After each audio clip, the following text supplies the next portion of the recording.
সেখানে জেনারেল মুজিব শেখ হাসিনাকে বলেন যে জেনারেল ওয়াকারকে দিয়ে আসলে হবে না। জেনারেল ওয়াকার আপনার কোনো আদেশ মানবে না। আপনি যদি অনুমতি করেন, আপনি যদি আহ, বলেন, তাহলে আমি এই গাদ্দার ওয়াকারকে আজকে রাতেই সরাই দিব। আমরা কোনো একটা পরিস্থিতি তৈরি করে ওয়াকারকে সরাই দিব। এরপরে আপনি আলাইকুম প্রিয় দর্শক, গণঅভ্যুত্থানের পর থেকেই সেনাপ্রধান ওয়াকারুজ্জামানকে আমরা দোষারোপ করছি এবং বলছি এই ওয়াকারুজ্জামান হয়তো শেখ হাসিনার দোসর। শেখ হাসিনার সাথে গোপনে সম্পর্ক রয়েছে, বিভিন্ন খবর ইতিমধ্যে ছড়িয়ে পড়েছে। আসলে সত্য খবরটা আমরা এখনও কিন্তু জানতে বাকি রয়েছে এবং সেনাপ্রধান ওয়াকারুজ্জামান এই গণঅভ্যুত্থানে তার ভূমিকা কী ছিল এবং তাকে হত্যা করার যে পরিকল্পনা ছিল সেটিও কিন্তু ইতিমধ্যে আমাদের কাছে এসে পৌঁছেছে। চলুন শেখ হাসিনার কিছু গোপন বৈঠক এবং সেনাপ্রধানের কিছু গোপন তথ্য আপনাদেরকে আজকে দেওয়া হবে। চলুন আমরা সেই তথ্যগুলো শুনবো কনক সারার মুখ থেকে, তারপরে থাকছে বিস্তারিত। একটি গুরুত্বপূর্ণ কিছু তথ্য আপনাদের সামনে তুলে ধরার জন্য আজকের এই অনুষ্ঠান। একটু অনেক রাত বাংলাদেশে, তারপরও ভাবছি সামনে নিয়ে আসা দরকার বিষয়টি। অনেকে এই বিষয়টি নিয়ে অনেক রকমের কথা জানেন, অনেক রকমের কথা শুনেন। আমি ২০-২৫ দিন আগে এই তথ্যটি পাই যে জেনারেল ওয়াকারকে আসলে শেখ হাসিনা ৪ঠা আগস্ট রাতে মেরে ফেলার একটা সিদ্ধান্ত নিয়েছিলেন একটি ব্যর্থ কুয়ের মাধ্যমে, বা সে বিষয়ে আমি বিস্তারিত আসছি। কিন্তু গত প্রায় এই যে ৬ মাসের যে কার্যকলাপ জেনারেল ওয়াকারের বা সেনাবাহিনীর বা সবকিছু মিলিয়ে আমাদের মনে হচ্ছে যেন জেনারেল ওয়াকার বোধহয় সব ভুলে গেছেন। এরকম একটা প্রচেষ্টার মধ্য দিয়ে আল্লাহ তাকে বাঁচিয়েছেন। এই বিষয়টি তিনি ভুলে গেছেন। তো আমি কথা দীর্ঘায়িত করতে চাই না, খুব সংক্ষিপ্ত অনুষ্ঠান করতে চাই। আপনাদের সবার মনে আছে যে ৩রা আগস্ট সেনাপ্রধান একটি দরবার ডেকেছিলেন। যখন চারিদিকে খুব বিক্ষুব্ধ পরিস্থিতি, সেই বিক্ষুব্ধ পরিস্থিতিতে তিনি একটি দরবার ডেকেছিলেন।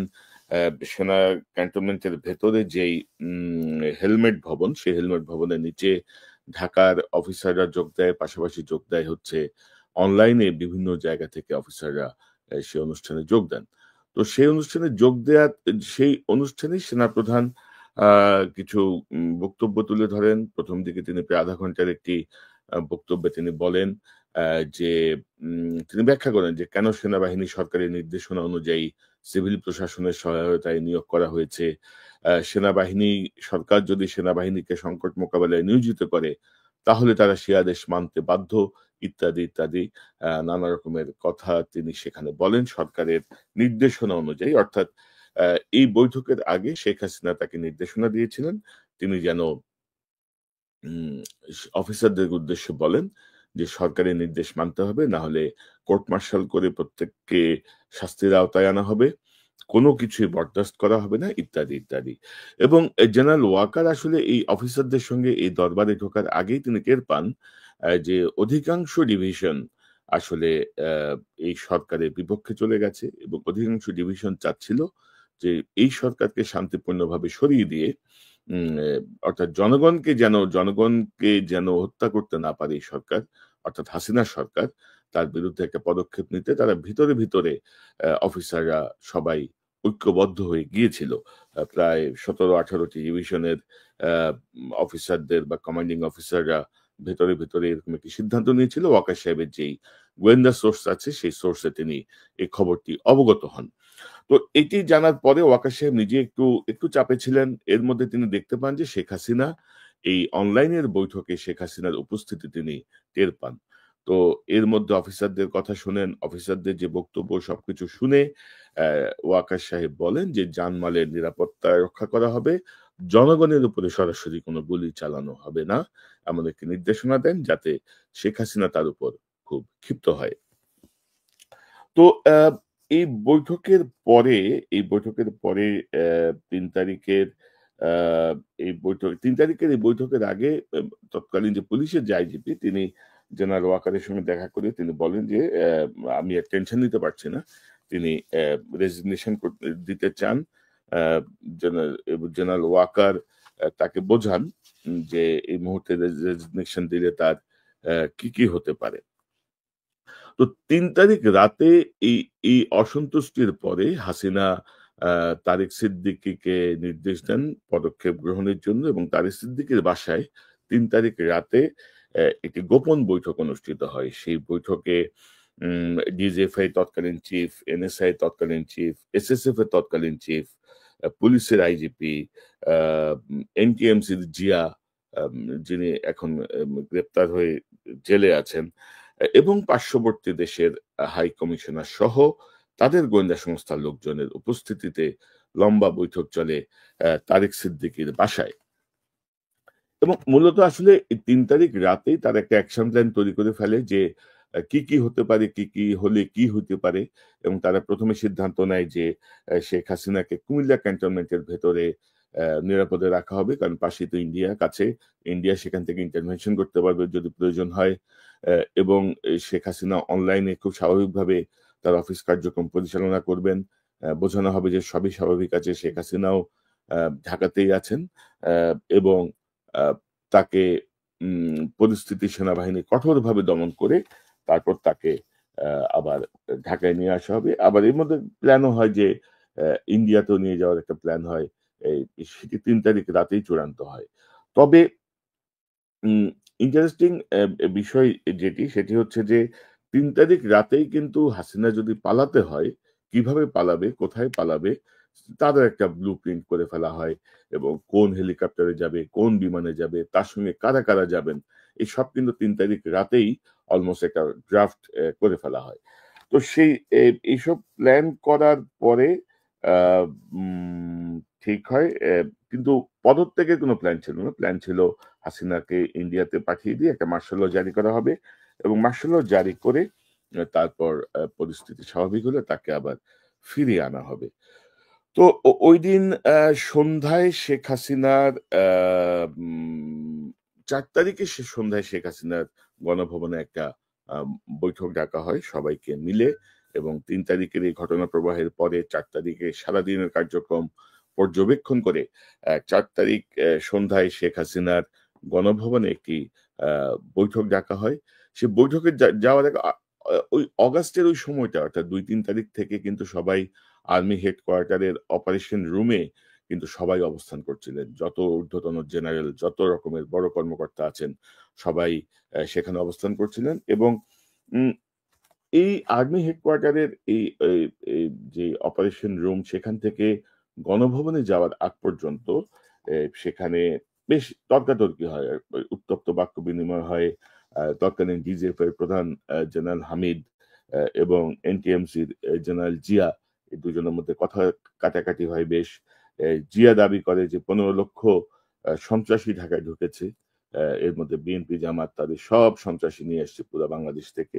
বা ডিজিএফআই তার সঙ্গে ডিফার করে। ডিজিএফআই বলে যে না, ৩,৮০,০০০ এর মতো নতুন সিম ঢুকেছে। সিম ঢুকেছে মানে এই সিমগুলো এর আগের শুক্র শনিবারে বের হয়ে গিয়েছিল। তারা আবার ঢুকেছে। এবং ডিজিএফআই চিফ তৎকালীন যিনি ছিলেন জেনারেল হামিদ, তিনি আ উম গুলি চালানোর বিপক্ষে ছিলেন। তিনি কিলিং এর বিপক্ষে ছিলেন। বাট জিয়ার পক্ষে ছিল আ এই কিলিং এর, এবং এক পর্যায়ে আ জিয়া জেনারেল হামিদকে আ গালাগালিও করেন, এবং তাকে রাজাকার বলেন। বলেন আ উম বাট এই পর্যায়ে জেনারেল হামিদ সহ সেখানে অনেকেই ছিলেন। তারা জেনারেল ওয়াকারকে বলেন যে, "স্যার, যদি হয়, আপনারা যদি স্টুডেন্টদের উপর যদি গুলি চালান আজ এর পরেও, তাহলে কিন্তু সেনাবাহিনীর ভেতরের থেকে আপনি ঠেকাতে পারবেন না।" এবং সার্বিক পরিস্থিতিতে জেনারেল ওয়াকার বুঝতে পারেন যে তিনি তার কমান্ড হারাচ্ছেন। অর্থাৎ এভাবে যদি চলে, তিনি যদি হাসিনার নির্দেশ মতো চলেন, তাহলে তিনি সেনাবাহিনীতে তার কমান্ড হারাবেন। তো এরপরেই সবাই গণভবনে যান শেখ হাসিনার সাথে বৈঠকে, এবং শেখ হাসিনা খুব কড়াকড়িভাবে বলেন যে, "যা আদেশ হবে তাই মানতে হবে। কোন রকমের কোন ব্যত্যয় সহ্য করা হবে না। যারা আদেশ মানবে না, যারা কোন রকমের শৈথিল্য প্রদর্শন করবে, তাদের প্রত্যেককে কোর্ট মার্শাল করা হবে।" তো এই পরিস্থিতিতে এবং হাসিনা যা বলে এগুলো সব বিএনপি জামাতের পরিকল্পনা। বিএনপি জামাত জঙ্গিরা এসব করছে। তাদেরকে যেকোনো মূল্যে ঠেকাতে হবে, ইত্যাদি, এবং আসলে শেখ হাসিনার সামনে সবাই জি স্যার, জি স্যার বলে একমত হয়ে বের হয়ে আসে। তো গণভবনে শেখ হাসিনার কক্ষ থেকে বের হয়ে আসার পরে আ জেনারেল ওয়াকারের কাছে সিদ্ধান্ত জানতে চায় আ উম জেনারেল মুজিব, যে এখন পরবর্তী সিদ্ধান্তটা কি হবে? মুজিব তখন কোয়ার্টার মাস্টার জেনারেল, এবং তার ঠিক আগেই জেনারেল মুজিব কিন্তু শেখ হাসিনার এসএসএফ এর প্রধান ছিল। তো জেনারেল ওয়াকার বলে দেন যে না, সিদ্ধান্ত যা ছিল তাই, সিদ্ধান্ত ছাত্রদের উপরে গুলি চালানো যাবে না, শুধু জানমালের নিরাপত্তায়, স্থাপনাগুলো রক্ষায় সেনাবাহিনী কাজ করবে।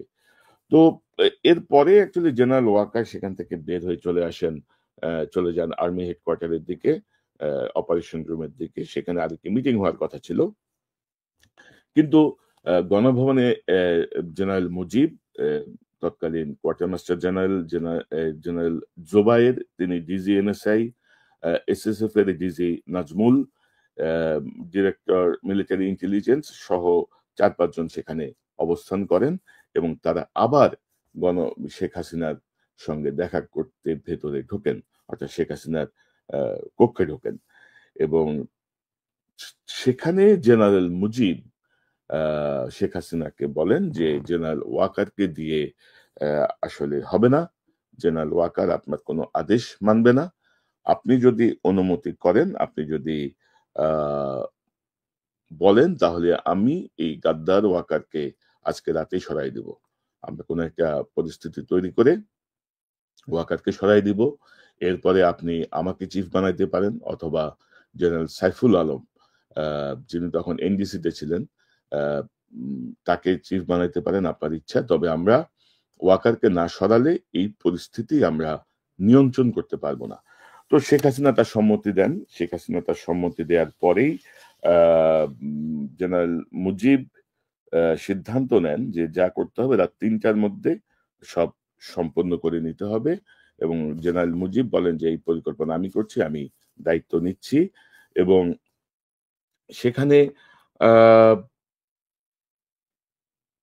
আর্মির আরেকজন গোয়েন্দা কর্মকর্তা শেখ হাসিনাকে বলেছিলেন যে ওয়াকার সাহেব সরে গেলেও কোনো সমস্যা হবে না, আর্মি যেভাবে আছে সেভাবেই থাকবে, আপনার নিয়ন্ত্রণেই থাকবে, সো ওয়াকার সাহেবকে সরালে আমাদের পক্ষে কাজ করতে সুবিধা হবে। এবং আপনারা বোধহয় একটু জেনারেল মুজিবের ছবিটা যদি আপনাদেরকে একটু দেখাই, আপনি দেখেন এই গাদ্দার কিন্তু আবার পালাইছে, কিন্তু এই গাদ্দারকে আবার পালিয়ে যেতেও সহায়তা করা হয়েছে এই সাম্প্রতিক সময়ে। আমি আপনাকে বলি, এই যে হচ্ছে জেনারেল মুজিব, এই জেনারেল মুজিব মূল পরিকল্পনাটা করে, এবং জেনারেল মুজিব এই পরিকল্পনার পরপর, যেহেতু কোয়ার্টার মাস্টার জেনারেলের আন্ডারে কোনো ফোর্স নাই, অর্থাৎ কোনো কমান্ড নাই, সে তখন 46 ব্রিগেডের তখনকার যে কমান্ডার ইমরান হামিদকে ফোন দিয়ে বলে যে আমার 4 কোম্পানি সৈনিক লাগবে। তো ইমরান হামিদ তাকে বলে যে আমার পক্ষে তো এই মুহূর্তে 4 কোম্পানি জোগাড় করা খুব মুশকিল। তো পরবর্তীতে সে 2 কোম্পানি জোগাড় করার ব্যবস্থা করে, এবং ব্যবস্থা করে তাকে নির্দেশ দেয় জেনারেল মুজিব যে তুমি আর্মি হেডকোয়ার্টারের আশেপাশে আর্মি হেডকোয়ার্টারকে ঘিরে অবস্থান নাও।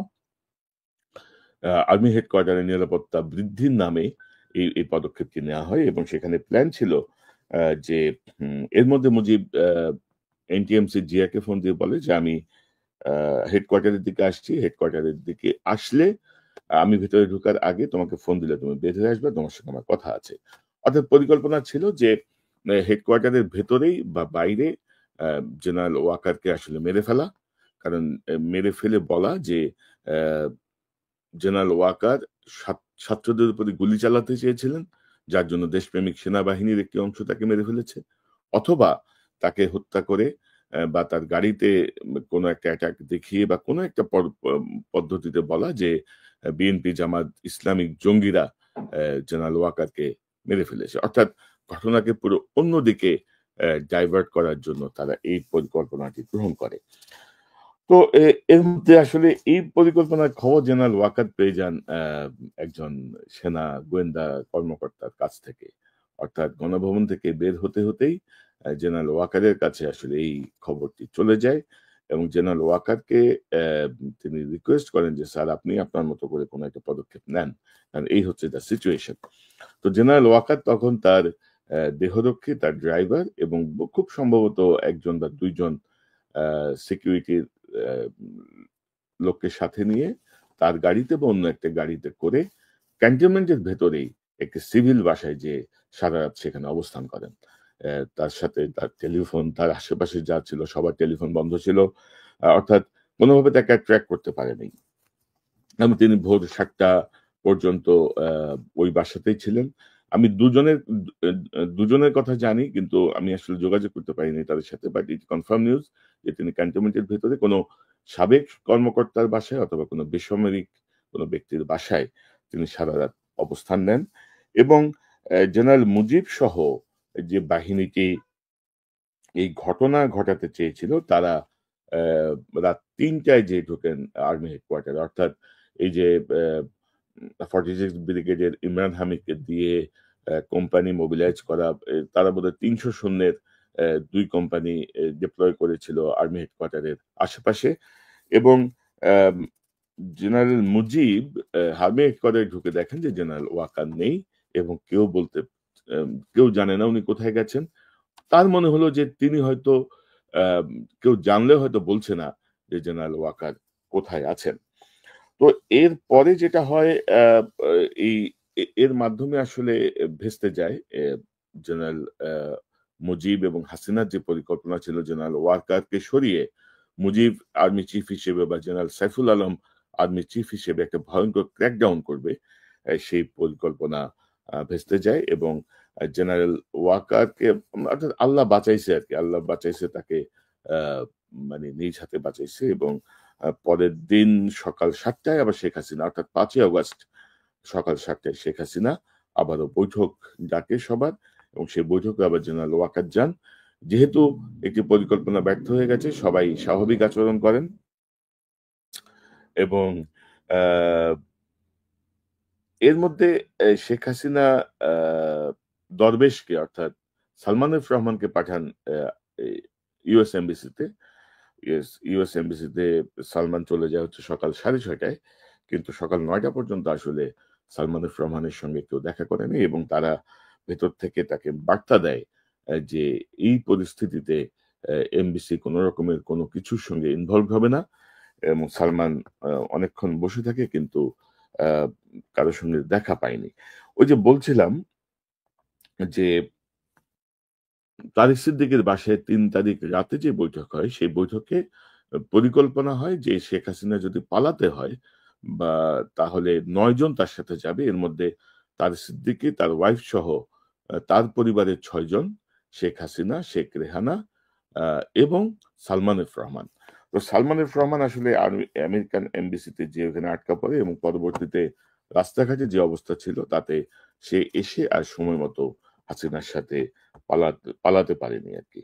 তো এর মধ্যে গণভবনের বৈঠক শেষে বেচারা ইমরান হামিদ পড়ে আসলে আরেক বিপদে এবং ইমরান হামিদ আ জেনারেল ওয়াকারের অফিসে এসে তার কাছে মাফ চায় এবং একজন প্রত্যক্ষদর্শীর বক্তব্য তিনি লিটারেলি পা ধরে মাফ চায় যে, "স্যার, আমি কিছু জানতাম না। আমাকে শুধু আদেশ করছে। আমি ২ কোম্পানির সৈন্য ডিপ্লয় করেছিলাম আর্মি হেডকোয়ার্টারের সামনে।" তো এরপরে পরিস্থিতি আপনারা সবাই জানেন এবং জেনারেল ওয়াকার শেখ হাসিনাকে আবার গণভবনে যেয়ে বলে যে, "আপনি এই মুহূর্তেই বের হয়ে যেতে হবে।" কারণ জেনারেল ওয়াকার এরপরে আর্মিদেরকে, যারা ডিপ্লয়েড আর্মি তাদেরকে নির্দেশ দেন যে, "কোথাও কোনো গুলি চলবে না। ছাত্র জনতার উপরে একটা গুলিও যেন কেউ না চালায়।" যার ফলে এটি আরো বেগবান হয় এবং দুপুরের মধ্যে জেনারেল ওয়াকার শেখ হাসিনাকে এসে বের হয়ে যেতে বলেন, পালাতে দেন। এটি এক ধরনের দেখেন, এক ধরনের উদারতা। আজকের আমি যে শিরোনামটা দিয়েছি, জেনারেল ওয়াকার কি মানে ভুলো মন? উনি সবকিছু কি ভুলে যান? উনি কি উদার নাকি উনি বোকা? এবং দেখেন যে এত কিছুর পরেও কিন্তু তিনি শেখ হাসিনাকে খুব স্মুথলি যেতে দিয়েছেন এবং অগাস্টের এই ঘটনার আ ১ মাসেরও বেশি সময় পরে জেনারেল ওয়াকার অ্যাম ৩ জন সেনা কর্মকর্তাকে অবসরে পাঠিয়েছেন। একজনকে বরখাস্ত করেছেন, সেটি হচ্ছে জেনারেল মুজিব এবং অ্যাম আম আমি যদি নামগুলো বলি, lieutenant general Saiful Alam, lieutenant general Ahmed Tabbir Shams Chowdhury, major general Hamidul Haque এবং অ্যাম কমান্ড এবং বরখাস্ত হয়েছেন জেনারেল মুজিব। তো জেনারেল মুজিবকে তিনি বরখাস্ত না করে তাকে তো বিচারের আওতায় আনার কথা ছিল এবং জেনারেল মুজিব দেখেন এম সে কিন্তু পালিয়ে গেছে। তাকে কিন্তু নজরদারিতে রাখা হয়েছিল বরখাস্তের পরে। সে কিন্তু পালিয়ে গেছে, অর্থাৎ তার যেই বাহিনী সেই বাহিনী তাকে বের করে দিতে সহায়তা করেছে। তো এরকম এই যে একটি ঘটনা, শেখ হাসিনাও ধরেন ওয়াকার সাহেব যদি ৪ঠা আগস্ট রাতে তাকে যদি হত্যা করা যেত, তো কি হতো? আজকে তো প্রায় ৬ মাসের কাছাকাছি হয়ে যেত। শেখ হাসিনার ক্ষমতাও টিকে যেত। একটি ভয়ংকর অবস্থা হতো। তো এই যে তার যে একটা সেকেন্ড লাইফ, তার যে মানে এই যে মিরাকলি যে বেঁচে যাওয়া, এবং গোয়েন্দা সংস্থা আপনারা জানেন যে ডিজিএফআই কিন্তু শেখ হাসিনা অর্থাৎ প্রাইম মিনিস্টারের নিয়ন্ত্রণে থাকে। মিলিটারি ইন্টেলিজেন্স এবং আর্মি সিকিউরিটি ইউনিট থাকে হচ্ছে আর্মি চিফের অধীনে। আহ, তো এবং এর বাইরেও কিছু আননোন কিছু সোর্স থাকে যারা বিভিন্ন সময় বিভিন্ন বিষয়ে আপডেট করেন সেনাপ্রধানকে এবং আহ, প্রধানমন্ত্রীকে। তো এই যে মিরাকলি যে বেঁচে যাওয়া, এই বেঁচে যাওয়ার পরে আমরা গত 6 মাসে জেনারেল ওয়াকার বা সেনাবাহিনীর যে ভূমিকা দেখছি, মানে মানে ১০-১২ জন অফিসারকে রক্ষা করার জন্য জেনারেল ওয়াকারের সাথে কিন্তু অন্তর্বর্তীকালীন সরকারের একটা মুখোমুখি অবস্থা তৈরি হয়েছে। আহ, একটি বরখাস্ত সাইফুল আলমকে নিয়ে সংবাদ করায় মিডিয়ার উপরে চাপ আসছে যে এই সংবাদ প্রচার করা যাবে না। অর্থাৎ যারা প্রত্যক্ষভাবে গুম খুনের সঙ্গে যুক্ত, সেই খুনিদেরকে, সেই জাতীয় মেল প্র্যাকটিস যারা করেছে, যারা আইনের বহির্ভূত কাজ করেছে, তাদেরকে কেন জেনারেল ওয়াকারকে রক্ষা করতে হবে? আমি এই বিষয়টি বুঝতে পারছি না। যিনি মানে মানে দ্বিতীয় জীবনে আছেন বলবো আমি, তাকে কেন এই কাজগুলো করতে হচ্ছে? এবং পাশাপাশি আপনারা যদি দেখেন, আমি আপনাদেরকে যদি একটা সংবাদ দেখাই যে আপনারা সবাই জানেন যে সেনাবাহিনী এখন মাঠে আছে ম্যাজিস্ট্রেসি পাওয়ার নিয়ে, এবং সেনাবাহিনীকে এই ম্যাজিস্ট্রেসি পাওয়ার দেয়া হয়েছে ১৭ই সেপ্টেম্বর, খুব সম্ভবত হ্যাঁ ১৭ই সেপ্টেম্বর সেনাবাহিনীকে এই ম্যাজিস্ট্রেসি পাওয়ার দেয়া হয়েছিল, এবং এটি কন্টিনিউ আছে, এবং ১৫ তারিখ থেকে ১৫ই নভেম্বর থেকে এই সেনা নৌ বিমান বাহিনীর কর্মকর্তাদের আরো ৬০ দিন ক্ষমতা, এই ম্যাজিস্ট্রেসি পাওয়ার বাড়ানো হয়েছে, সাথে যুক্ত করা হয়েছে কোস্টগার্ড এবং বিজিবি। কিন্তু আপনারা কি আহ, এর কোনো প্রভাব দেখছেন? যে সেনাবাহিনী ম্যাজিস্ট্রেসি পাওয়ার নিয়ে আছে, সেখানে আপনারা কোনো প্রভাব দেখছেন? যে পরিমাণ ছিনতাই হচ্ছে, যে পরিমাণ ডাকাতি হচ্ছে, যে পরিমাণ চাঁদাবাজি হচ্ছে, ধরেন আমি যদি ১৯৯৬ সাল বা ২০০১ সাল যখন তত্ত্বাবধায়ক সরকারের অধীনে নির্বাচনে সেনাবাহিনী মোতায়েন হতো, ভাই এগুলো আমাদের চোখের সামনে দেখা, যে সেনাবাহিনীর নামা মানে হচ্ছে একটা বিশাল পরিবর্তন। সেনাবাহিনীর নামা মানে হচ্ছে চাঁদাবাজদের পলায়ন, ছিনতাইকারীদের পলায়ন, বা এদেরকে বিচারের মুখোমুখি করা, এদেরকে ধরা, মানুষ শান্তিতে বসবাস করার একটা সুযোগ পাওয়া। তো সেখানে এবারে ম্যাজিস্ট্রেসি পাওয়ার, পূর্ণ ম্যাজিস্ট্রেসি পাওয়ার, অর্থাৎ আজকে যে ছেলেটা বা মেয়েটা কমিশন পেয়ে বের হয়ে আসলো, সেই কমিশন অফিসার সবাই ম্যাজিস্ট্রেসি পাওয়ারের আওতায়, তারা সেই পাওয়ার প্রয়োগ করতে পারে। কিন্তু কোথাও কি আমরা দেখছি পাওয়ার প্রয়োগ হচ্ছে? কেন প্রয়োগ হচ্ছে না? অর্থাৎ ওয়াকার সাহেব কি করতে চাচ্ছেন? এই বিষয়টি আমি আশা করি উনি স্পষ্ট করবেন। উনি কি করতে চাচ্ছেন? সেনাবাহিনী পূর্ণ ম্যাজিস্ট্রেসি পাওয়ার নিয়ে থাকার পরেও কেন আইন শৃঙ্খলা পরিস্থিতির এত অবনতি, কেন এত চাঁদাবাজি, কেন এত অস্থিতিশীল অবস্থা আমি বলবো, সেই জায়গাটায় আমার মনে হয় যে ওয়াকার সাহেবের একটু মনোযোগ দেওয়া উচিত। ব্যাখ্যা চাই দেবো আমরা অ্যাকচুয়ালি ওনার কাছে, যে কেন এই অবস্থা। আপনি আহ, আসলে হয় কি না, সবাই জিয়াউর রহমান হইতে পারে না, মানে সময়ের সাথে রাইট ডিসিশন নেয়া সেটি সবার পক্ষে সম্ভব হয় না। আমি ওয়াকারকে সাহেবকে কু করতে বলছি না, ওয়াকার সাহেবের কু করার মতো অবস্থাও নাই এখন। কিন্তু এই যে ১০-১৫ জন অভিযুক্ত, গুম খুনের সঙ্গে অভিযুক্ত সেনা কর্মকর্তাকে রক্ষা করতে তিনি কিন্তু ডক্টর ইউনুসের মুখোমুখিও দাঁড়িয়ে গেছেন। এবং আমরা যেটি দেখছি, আমরা খবর পাচ্ছি যে ডক্টর ইউনুসের সঙ্গে যেও কিছু কিছু সেনা কর্মকর্তা একটু হামতম করে এসছেন। আমি আজকে এই অনুষ্ঠানের মাধ্যমে অত্যন্ত বিনয়ের সাথে বলবো যে ডক্টর ইউনুসের সাথে যে পারাপারি করতে যায় না, অস্তিত্ব থাকবে না। ডক্টর ইউনুসকে আপনারা যে চেহারায় দেখছেন, সেটি তার রিয়েল চেহারা না।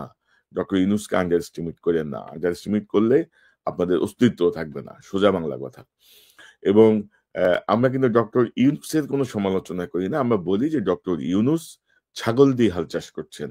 তিনি একটি এক্সপেরিমেন্ট করছেন হয়তো, যেটি এই মুহূর্তে করা দরকার ছিল না। বাট আমি মনে করি ডক্টর ইউনূস যদি চান 24 ঘন্টার মধ্যে তিনি পরিস্থিতি পরিবর্তন করতে পারেন। জেনারেল ওয়াকার যদি চান 24 ঘন্টার মধ্যে আইন শৃঙ্খলা থেকে শুরু করে সকল ধরনের চাঁদাবাজি বন্ধ হয়ে যাবে। অনুরোধ একটাই, দয়া করে কোনো অপরাধীর পাশে দাঁড়াবেন না। আপনি নিজের কথা ভাবুন। আপনি যেই মৃত্যুর মুখ থেকে ফিরে এসেছেন, তারপরে আপনার কাছ থেকে আমাদের প্রত্যাশা অনেক বেশি, এক্সপেকটেশন অনেক বেশি। পাশাপাশি 1-11 এর মাধ্যমে সেনাবাহিনীর যে ভূমিকা শুরু হয়েছিল এবং পরবর্তীতে শেখ হাসিনা তার শাসনামলে গুম, খুন, 14 সালে নির্বাচন, 18 সালে নির্বাচন, 24 এ নির্বাচনে সেনাবাহিনী যেভাবে মানুষের কাছে একটি একটি একটি কি বলবো? একটা নিকৃষ্ট বাহিনীতে পরিণত হয়েছিল। মানুষের শ্রদ্ধার জায়গা থেকে সেনাবাহিনী যেভাবে অপমানজনক একটি অবস্থায় পৌঁছেছিল, ৫ই আগস্ট বা জুলাই বিপ্লবের পরবর্তী এম শেষ সময়টায় সেনাবাহিনীর ভূমিকা এবং আপনার যে ভূমিকা, সেই ভূমিকায় সেনাবাহিনী তার আগের অবস্থান ফিরে পেতে শুরু করেছে। আপনি ভাববেন না যে ৫ই আগস্টের ৩, ৪, ৫ এর কোনো ভূমিকায় জনগণ তার অতীতের সকল কর্মকাণ্ড ভুলে যাবে। আপনাদেরকেই এটি প্রমাণ করতে হবে যে সেনাবাহিনী দেশপ্রেমিক সেনাবাহিনী, সেনাবাহিনী জনগণের পক্ষে, সেনাবাহিনী দেশের পক্ষে। এবং আপনি যদি দেখেন এখন পর্যন্ত সেই অনুসন্ধানই হয় নাই যে জেনারেল মুজিব কিভাবে পালিয়ে গেল। এখন পর্যন্ত গুম খুনের সঙ্গে যারা যুক্ত, যাদের বিরুদ্ধে আদালতের গ্রেপ্তারি পরোয়ানা আছে, তারাও বহাল তবিয়তে ঘুরে বেড়াচ্ছে। জেনারেল ওয়াকার এটি সেনাবাহিনীর সুনামের সঙ্গে যায় না। এটি সেনাবাহিনীকে জনগণের কাছ থেকে আরো দূরে সরিয়ে দেবে। যতটুকু কাছে আপনারা যাচ্ছিলেন জনগণের, ততটুকু দূরে সরিয়ে দেবে। আপনার কাছে অনুরোধ, দয়া করে আপনি উদারতাও দেখানোর কিছু নাই, আর বোকামি করলে সেখানে তার কিছু বলার নাই। এই সুযোগ আপনি সবসময় পাবেন না। এই সুযোগ আর কেউ পাবে না। সো আপনি যেহেতু পেয়েছেন এবং দ্বিতীয় জীবনে আমার মনে হয় যে আপনি আরেকটু কঠোর পদক্ষেপ নেন। বাংলাদেশের জনগণ যদি আপনার পাশে থাকে, ওই ভারতের কোনো জুজু আপনার কিছুই করতে পারবে না। কোনো রাজনৈতিক দলও কিছু করতে পারবে না। আমরা চাই যে পরিমাণ রক্তের বিনিময়ে, যে পরিমাণ আন্দোলনের প্রেক্ষিতে, যে পরিমাণ পঙ্গুত্বের বিনিময়ে, যে পরিমাণ অন্ধত্বের বিনিময়ে এই হাসিনার মতো একটি ফ্যাসিস্ট স্বৈরাচারী খুনি পালিয়েছে, তাকে ফিরে আসার পথ প্রশস্ত করে দেবেন না। তার অনুগত যারা তার নির্দেশে গুম, খুন, হত্যাকাণ্ড চালিয়েছে, আইন বহির্ভূত কাজ করেছে, তাদেরকে অবশ্যই আপনি বিচারের মুখোমুখি করেন, বিচারের মুখোমুখি করতে সহায়তা করেন। বাংলাদেশকে একটি শক্তিশালী অবস্থানে যেতে এখনই আপনি আপনার কার্যকর ভূমিকা দয়া করে রাখুন। কারণ বাংলাদেশের মানুষ এই সেনাবাহিনীকে ভালোবাসে, এই দেশকে ভালোবাসে। আর কিছু, কিছু মহল থেকে আমি শুনি যে আমাদের ব্যাপারে আর্মির বিভিন্ন গোয়েন্দা সংস্থাকে থেকে নানা রকমের ইনফরমেশন দেয়া হচ্ছে। নানা রকমের প্যাচ লাগানোর চেষ্টা হচ্ছে আপনার সাথে, সেনাবাহিনীর সাথে। কিন্তু আমরা যদি বলি যে সেনাবাহিনী যদি বাংলাদেশকে ভালোবাসে, আমরা সেনাবাহিনীর পক্ষে। সেনাবাহিনী যদি বাংলাদেশের বিপক্ষে কোনো অবস্থান নেয়, আমরা সেনাবাহিনীর বিপক্ষে। অর্থাৎ কোনোভাবেই বাংলাদেশের বিরুদ্ধে, বাংলাদেশের জনগণের বিরুদ্ধে কোনো পদক্ষেপকে আমরা সমর্থন করব না। আমরা মানে আমরা যারা দেশের বাইরে থেকে এখন কাজ করছি, আমরা যারা বাংলাদেশে একটা সময় সাংবাদিকতা করেছি, বাধ্য হয়ে বিদেশে অবস্থান করছি, আমরা বাংলাদেশের পক্ষে যা করা প্রয়োজন আমরা সেটি করব।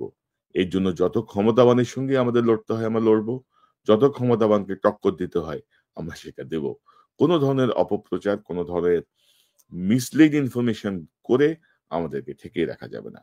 জেনারেল ওয়াকার, আশা করি আপনি বুঝতে পেরেছেন এবং আজকের এই অনুষ্ঠানের মাধ্যমে দর্শক যারা দেখছেন, গত ২০-২৫ দিন আগে আমি যে ইনফরমেশন পেয়েছি, ইনফরমেশন গুলো কমপক্ষে ৪ থেকে ৫ জন সার্ভিং অফিসারের সঙ্গে আমি ভ্যালিডেট করেছি, চেক করেছি। এই অনুষ্ঠানে যা তথ্য দেয়া হলো, সকল তথ্যের কোথাও কোনো গরমিল নাই, সবই সত্য ভাষণ।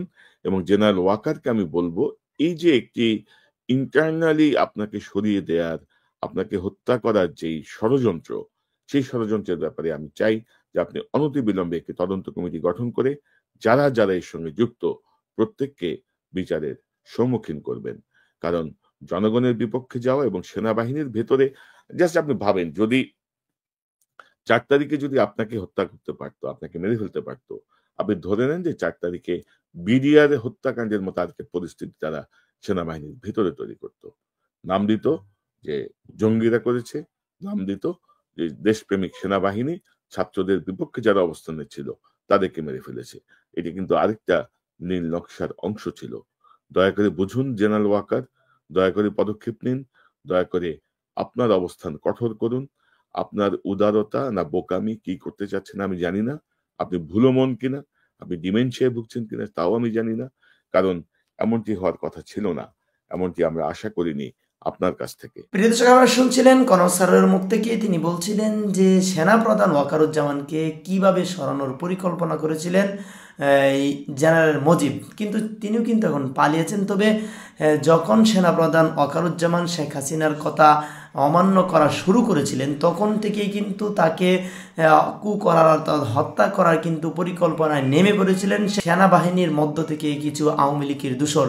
আর সেই দূষরগুলা তাদের যে পরিকল্পনা, তাদের যে মিশন, সেটি কিন্তু সাকসেসফুল হতে পারে না। বিদায়ী যে আজকে আমাদের এই বিপ্লব এবং যে আমাদের এই বলি যে গণঅভ্যুত্থান আমরা ফিরে পেয়েছি বা যে স্বাধীনতা ফিরে পেয়েছি। অন্যথায় যদি সেদিন যদি এই সেনাপ্রধান ওয়াকারুজ্জামানকে হত্যা অথবা সেনা দল থেকে যদি তাকে সরিয়ে দেওয়া যেত, তাহলে হয়তো আমাদের এই বিপ্লব আনা বা এই বিজয় দেখা কতটা কঠিন হতো বা কত রক্তের বিনিময়ে যে এই আওয়ামী লীগ সরকারকে দেশ ছাড়া করা হতো, সেটি হয়তো আল্লাহ পাক ভালো জানেন।